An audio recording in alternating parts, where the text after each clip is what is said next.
This week on Culture Quiz, we come live from China, and our focus on this week is about the traditional cuisines. I'll be bringing you stories from the rural settings of villages and how China has harmonized or developed their culinary cuisines into international market. One of the experiences is a restaurant where you cook for yourself.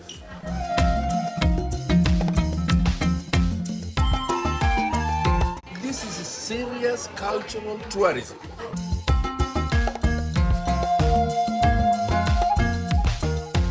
Tunaweza kuwa na hoteli kadhaa ambazo tunaweza fanya kama venye wa China wanafanya, na ni vitu zinaweza letea wananchi wetu faida kubwa sana.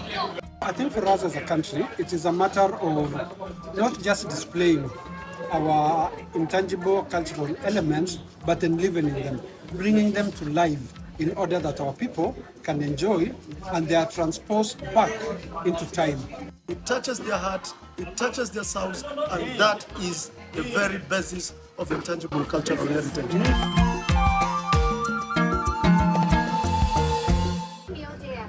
As you know, tea is worth of the historical heritage. So it is very important for us to know about it.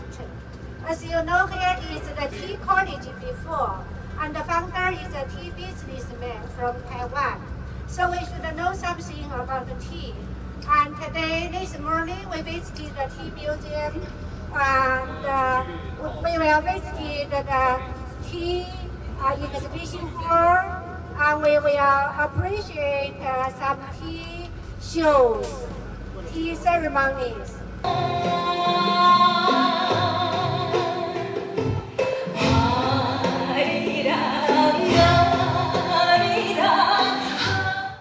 To understand culture, sip its tea. To feel its soul, share its food. Today, we take you on a journey to explore the richness of Chinese heritage through its ancient tea culture and diverse culinary traditions.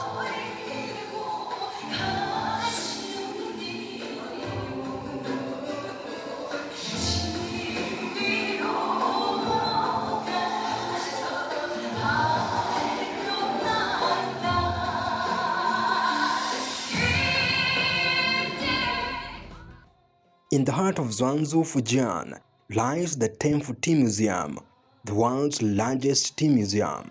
Built over 12 years, this sanctuary is a celebration of China's most cherished beverage. Here, tea is not just a drink, it is a story, a ritual, a reflection of civilizations itself.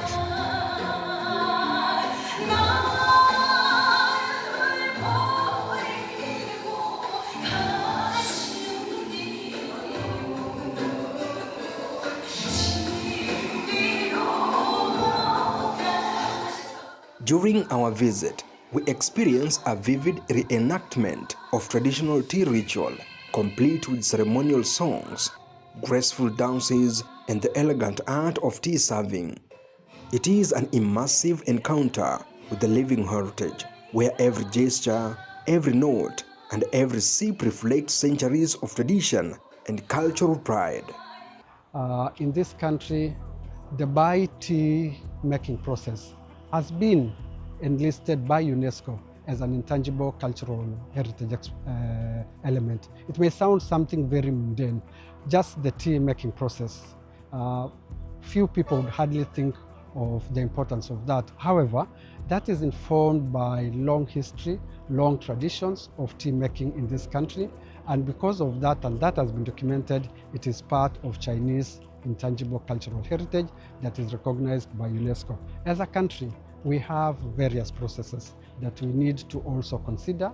One of them, for instance, would be the preparation of mursik, which is used mainly by Kalenjin communities. For us, I think what we are now considering is to document the entire process of making mursik.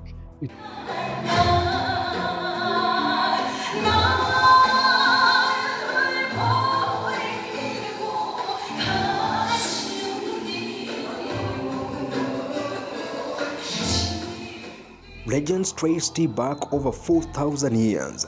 China tea culture is rooted in spiritual and philosophical thought.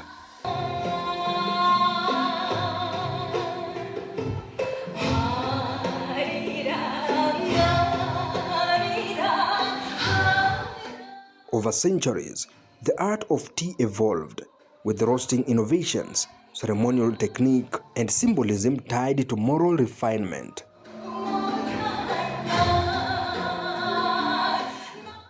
For thousands of years, practices passed down through generations have shaped the flavor, rituals, and identity of a people whose story is told in every cup and every dish.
The journey was nice, very high speed trip.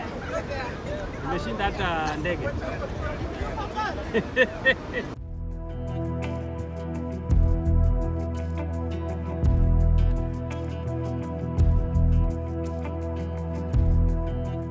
For the restaurant, in the historic city of Kaifeng, the journey takes a flavored turn. At a local hot pot restaurant, the table becomes the kitchen, where there is no chef. Behind the scenes, every guest becomes their own cook, choosing, seasoning, and preparing their meal one bite at a time. And today we are in Fujian city that has a lot of ancient dynasties, very old town. But again, in this hotel, it's called Patamoto. We are here to experience our own food and cook our own food. There are 106 plates. Of course, there are type of fruits, meat, milk, whatever, many things. So this one will be going around. You have your food here, sufuria. You have the cooking pot here. You can increase the temperatures and you can cook whatever that you want. Anything with a white pepper like this brown pepper, means that one is ready. You don't have to cook. So I've been cooking my soup here. Of course, in the first day, I have been doing some messes, learning. But of course, this is an awesome, magical experience for Kenya delegates. They are glad to be here. The soup is very nice, yeah? Delicious, indeed. You see? And in China, hot pot is very popular in all over the world. And the small hot pot is very convenient for young people. And we can eat so many different things.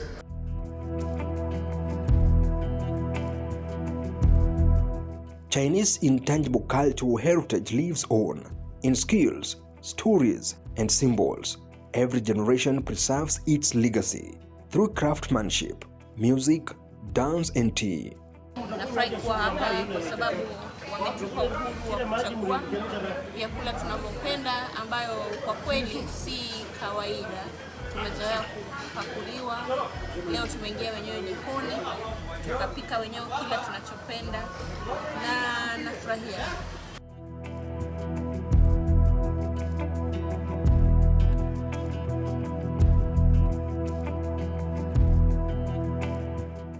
I'm Cornelius Tipo. We are here taking lunch. This place, it's wonderful. You will find each type of food you want, but uncooked food.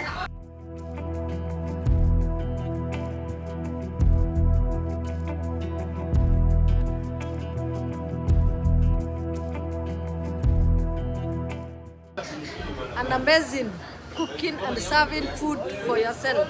Have you had this before? Oh, I never had. It's a very great opportunity. And I'm learning now. So we thank the government of Kenya in conjunction with the government of China for giving us such opportunity. One of the experiences is a restaurant where you cook for yourself. They give you the recipe, you prepare your meal for yourself, you choose the mixture you want, and the outcome is quite very tasty. In terms of ice cream, I think this is quite innovative, and you can see the roller coaster conveyor belt of the different foods, and you can see like this one where you have this kind of pepper placed on the bowl. It means that food is already prepared, so you can eat it like that. These are fruits. It also means that you can just eat like that. And you can see the mushrooms. This means this is supposed to be put here to be cooked. Same with this.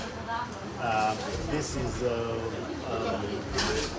the usual broccoli. You don't have to cook that. You just eat. This same with this. I think it's chicken. These are fruits. Then you can see these are quail eggs, which are supposed to be cooked by yourself. Any food that doesn't have any wrapping around it like this requires that you put in this bowl, and then you prepare yourself. You put what you choose to put there, and we have here the temperature adjustment apparatus. You increase the temperatures by pressing that. You then reduce by pressing that to make it just boil at the right temperature.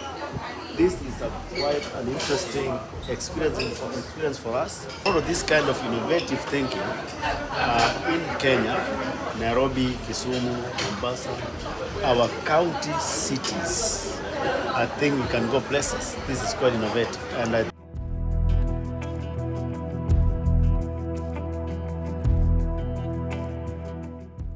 nimekuja hapa China kusoma mambo ya kuhifadhi utamaduni, lakini si ati tunasoma kuhifadhi utamaduni wetu, tunasoma vile wana China wanahifadhi tamaduni zao. Na kulingana na Kenya tunafanya kwa sasa, tumekuja kwa hoteli, hata kama ni hoteli ya kisasa, lakini ukiangalia wametupatia bidhaa kadhaa zao za kitamaduni, lakini na wanakupatia nyungu utengeneze chakula wewe mwenyewe, chakula cha kitamaduni. Ukiangalia hapa si ati kuna chakula ya kizungu, ni chakula ya kitamaduni ya China. Na venye tutasoma hapa ni mambo tunaweza peleka nyumbani na tutengeneze mambo kama haya. Kuna chakula nyingi za kitamaduni Kenya, ukianzia pwani, ukielekea mkoa wa magharibi, ukielekea mkoa wa kati. Tunaweza kuwa na hoteli kadhaa ambazo tunaweza fanya kama venye wa China wanafanya, na ni vitu zinaweza letea wananchi wetu faida kubwa sana, na tuendelee kuhifadhi utamaduni. Kwa hivyo hii ni jambo nzuri sana, na ni jambo ambayo tukirudi tutafanya vyovyote tunaweza ndio tuweze kuhakikisha haya masomo yamefikia wenzetu huko Kenya. Asante. I think these people have devised a system of preserving their systems in their modern way, but preserving their culture. You can see what we are doing here. You are cooking for yourself in a motel. The food is rotating.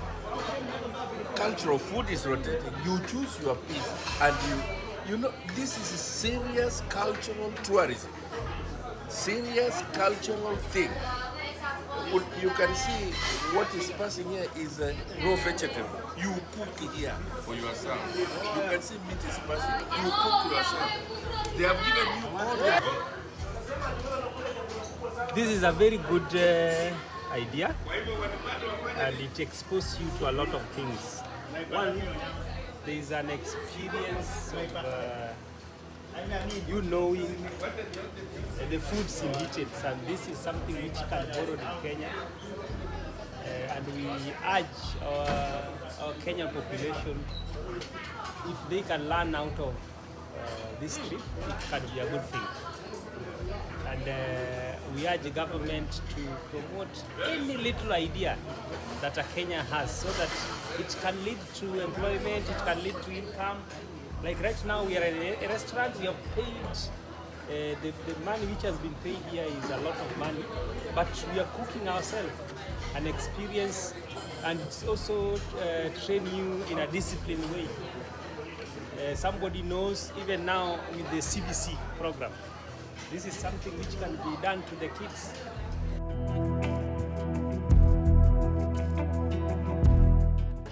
The experience is so nice. I've never seen something like this.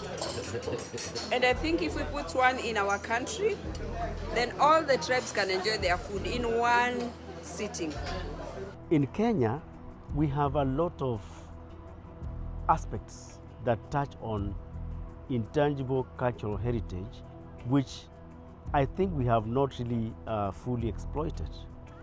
And we've seen here in China, the places we've visited mostly are places which have been preserved because of the cultural and ritual significance they hold in the country, in the country's history.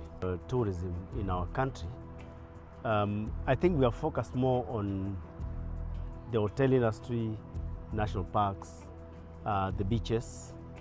There's a lot in terms of intangible cultural heritage aspects that can bring us more revenue. And I think it can even bring us more revenue compared to the parks and the beaches.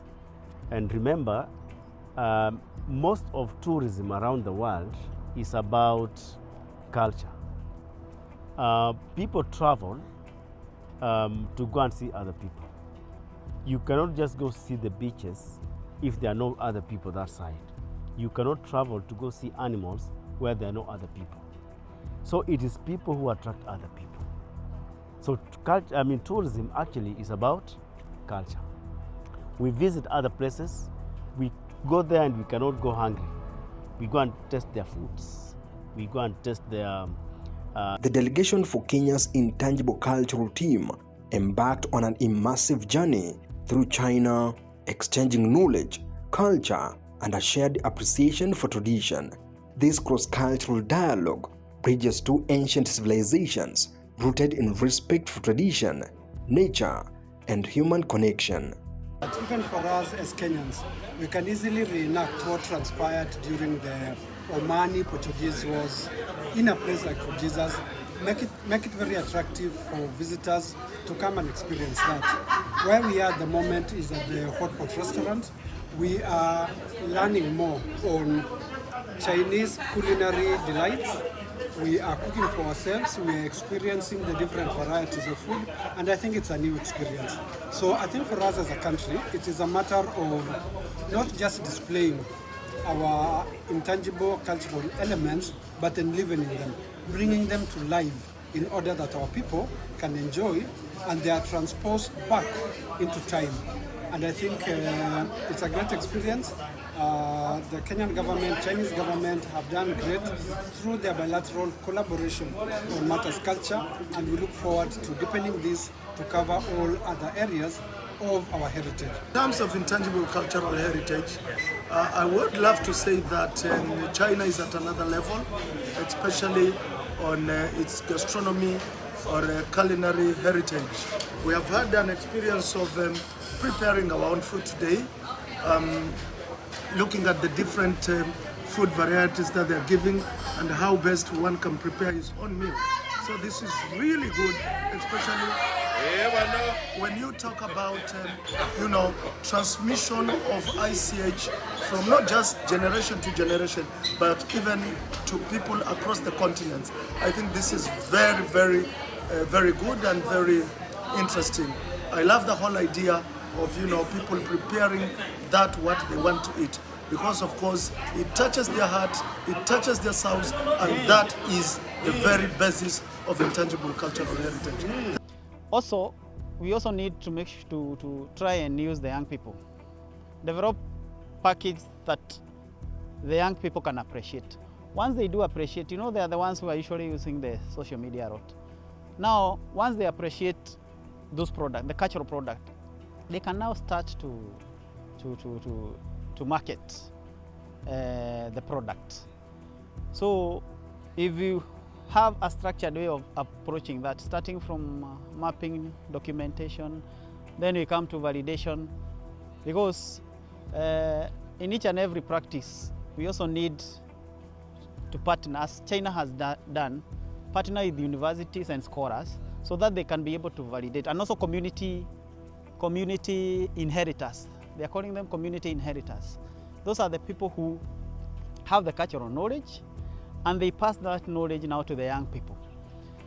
Here in China, young people are being taught, even in universities, on several aspects of their culture, so that once the old people are gone, then we have young people who are going to continue promoting the cultural activities. In every cup of tea, in every shared meal, lies a whisper of the past and a hope for tomorrow. Chinese heritage isn't confined to museums or monuments. It lives, breathes, and evolves in hearts, homes, and across continents. As a country, we still have very limited presence in UNESCO's intangible cultural heritage. Currently, we only have 5, and I know we've embarked on enlisting Mwazindika. It is important that we increase our presence in UNESCO, because that also has implications when it comes to promotion and attracting tourists in the country. I think the other important element would be to build capacities of communities on matters intangible cultural heritage, especially in terms of documenting and preserving them. It is critical that that happens, and for this to be easily realized, we purpose to work with the Council of Governors to bring counties on board in order that we are all aligned on matters of promoting intangible cultural heritage in our country. As long as people remember to pause, to savor, to connect, these traditions will never fade. For Culture Quest, I'm Levis Msumba.